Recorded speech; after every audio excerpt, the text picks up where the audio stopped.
souvenir des victimes et des héros de la déportation et chaque année l'occasion de rappel des événements que l'humanité a condamnés et que nul ne souhaitait voir se produire il y a 77 ans.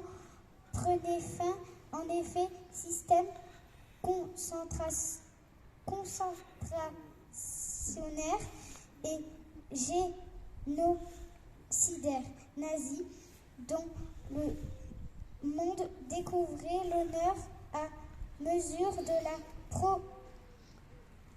progression des armées alliées et des récits des survivants.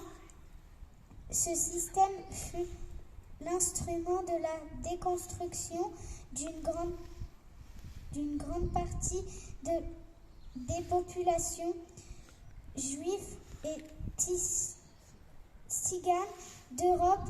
Il fut aussi le lieu de détention et de martyrs de centaines de milliers d'hommes, de femmes et d'enfants déportés pour leur résistance à l'occupance des raisons politiques. Il fait de leur origine, de leur région, voire de leur orientation sexuelle ou dans le cadre de Ralph de représailles, conforté à la mort omniprésente, à la déshumation programmée, à la terreur, aux souffrances incessantes que la faim, la maladie et la brutalité de leur garde leur infligeaient, nombre et de déportés sur rang portant organisé une résistance et une solidarité exemplaire avec beaucoup payèrent de leur vie, mais s'y sauva de nombreux autres. Sortis de cet enfer, fidèles aux serments qu'ils prononcèrent à la libération, aux idéaux de liberté, de fraternité et de paix, de nombreux survivants prirent une part active à la construction d'une Europe nouvelle, voulue, pacifique et solidaire, et militèrent inlassablement pour que partout dans le monde soient respectés les droits de l'homme et la démocratie. La résurgence d'idéologies porteuses d'exclusion, les tentatives de réécriture de l'histoire nous font aujourd'hui obligation de poursuivre leur combat et d'entretenir les valeurs qu'ils ont portées.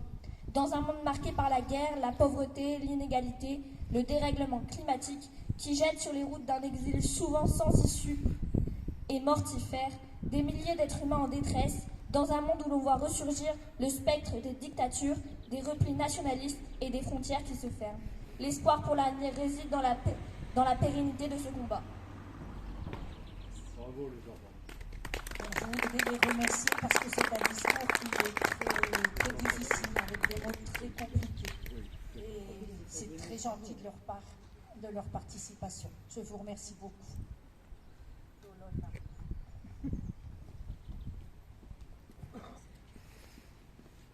Alors, Monsieur le Président des anciens combattants, Mesdames et Messieurs les membres du Conseil municipal, Mesdames et Messieurs les présidents d'associations, Mesdames et Messieurs les anciens sapeurs-pompiers et les membres bienfaiteurs, Messieurs les porte-drapeaux, Mesdames et Messieurs, chers mœurs chinois, chères mœurs chinoises.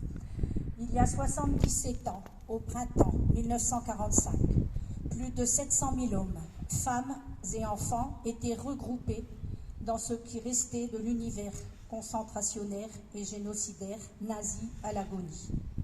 La moitié d'entre eux devaient encore périr, notamment dans les marches de la mort, avant que les armées alliées, dans leur progression, n'ouvrent enfin les portes des camps sur une insoutenable vision d'horreur.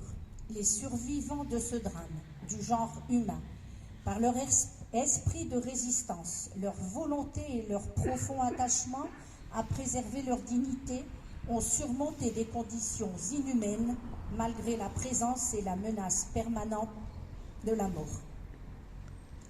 Le 1er octobre 1946 s'achevait le procès de Nuremberg qui fondait la notion de crime contre l'humanité et posait les bases du droit pénal international. De tout cela, rien ne doit être oublié. Et pourtant, si les déportés ont su montrer dans les pires circonstances que la résistance face au crime demeurait toujours possible, leur persévérance à témoigner partout et auprès de tous ne suffit pas à faire disparaître la haine, le racisme, la xénophobie, l'antisémitisme et le rejet des différences. Combattre sans relâche les idéologies qui affaiblissent notre modèle républicain et prônent le retour de l'obscurantisme et au fanatisme pour promouvoir la tolérance, investir dans l'éducation morale et civique des jeunes générations. C'est le message des déportés qui veulent faire de la journée nationale du souvenir des victimes et des héros de la déportation une journée d'hommage, de recueillement et encore plus d'engagement personnel. La période dramatique de la déportation rappelle en effet cruellement que les êtres humains sont responsables de l'avenir qu'ils préparent à leurs enfants et qu'ils partagent une même communauté de destin. Je vous demande un moment de recueillement, s'il vous plaît. Merci.